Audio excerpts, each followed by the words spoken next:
Boruto Chapter 69 marks the beginning of a new era after the shocking events of Boruto's resurrection, and in this video, I'll explain everything that happened in Boruto Manga Chapter 69.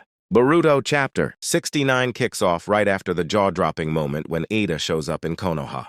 Using one of Code's claw marks, she pops up in Amato's lab, leaving everyone in total shock. The second Amato lays eyes on her, his face goes pale. He's clearly scared and exclaims, "Eida, you're alive?" Amato's freakout grabs Shikamaru's attention. If someone as composed and smart as Amato is this rattled, it means Eida is way more dangerous than anyone thought.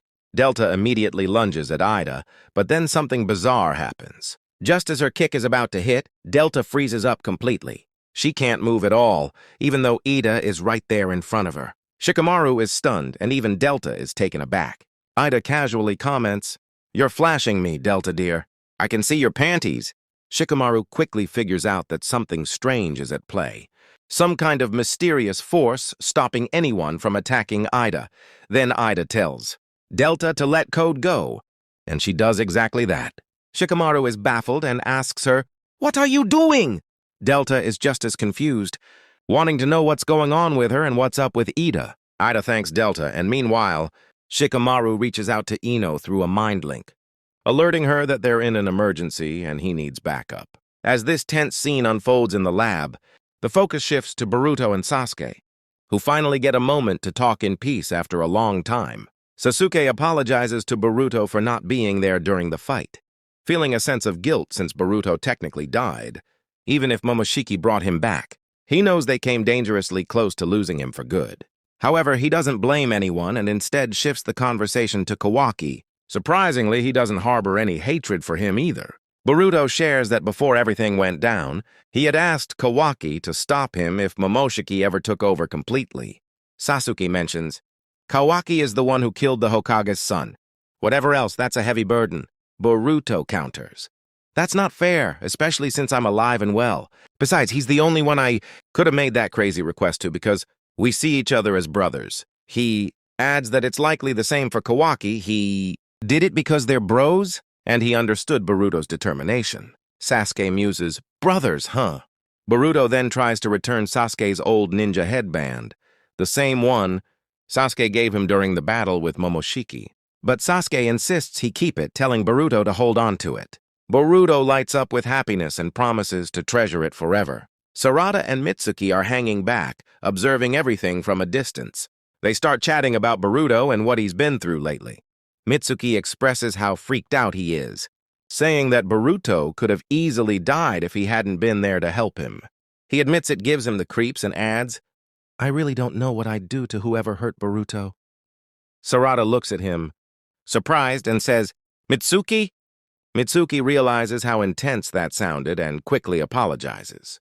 Sarada then shares her own feelings, admitting she's shocked by everything that's happened, but is just glad Boruto made it through.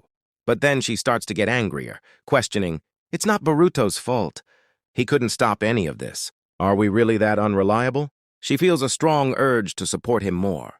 Mitsuki turns to her and asks, "So do you like Boruto?"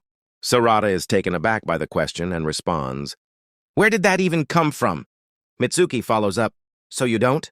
She insists that her feelings for him don't matter in this situation and wants to keep the conversation serious. Mitsuki muses that if expressing your true feelings is tough, then maybe it doesn't really matter. Sarada points out that his eyes light up whenever Boruto's mentioned.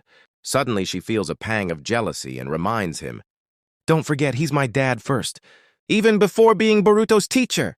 She's clearly frustrated. Mitsuki states that they both need to get stronger to face the powerful Otsutsuki.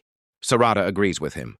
Meanwhile, the scene shifts back to Kawaki, who finally wakes up in Konoha. Naruto is sitting next to him, and the vibe between them is surprisingly relaxed. Naruto greets Kawaki warmly and starts chatting with him like they're family. Kawaki asks if Naruto is going to reminisce about old times, to which Naruto tells Sumire to give them some space. But then Kawaki asks, "You're not going to judge me for killing Boruto?" Naruto reassures him that Boruto is okay, which shocks Kawaki. Naruto explains that Boruto's karma saved him. It's a long story, but he's alive. Sumire hears about Kawaki being the one who hurt Boruto but stays silent. Naruto thanks Kawaki, saying if he hadn't been there, they might all be dead. He's not just saying that because Boruto is alive. He genuinely appreciates Kawaki. Boruto feels the same way about Kawaki. Naruto tells Kawaki he belongs in Konoha, where everyone is family, including him. Suddenly, Ino reaches out to Naruto through telepathy. At the same time, Sasuke gets the same alert and heads to the lab, with Boruto following closely behind. Naruto quickly realizes how serious the situation is. Naruto rushes out of Kawaki's room to tackle the threat. But before he leaves, Sumire asks about Boruto. Naruto reassures her, saying no need to worry. He's completely fine. This moment subtly hints at how obsessed Kawaki is becoming with Naruto's safety. Back inside the laboratory, Shikamaru continues analyzing Eida. Even though her charm ability affects him, he refuses to panic. Instead, he begins searching for weaknesses. Using Ino's mind transmission jutsu, Shikamaru secretly communicates with Amato without Eida noticing. He asked Amato about Eida.